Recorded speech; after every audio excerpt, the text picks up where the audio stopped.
I'm Blair from MrHardware.com and Gilbert's Pro Hardware in St. Clair Shores, here on location in Goose Bay on Harson's Island.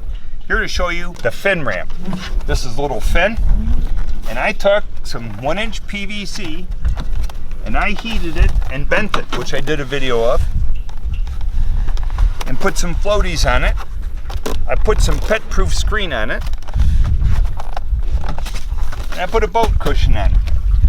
Then on my boat, I bent some 1-inch by 1/4-inch thick aluminum, and I pop riveted to the boat.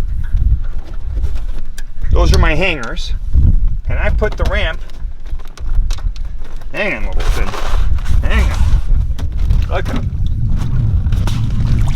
Get the dog out of the way. There we go.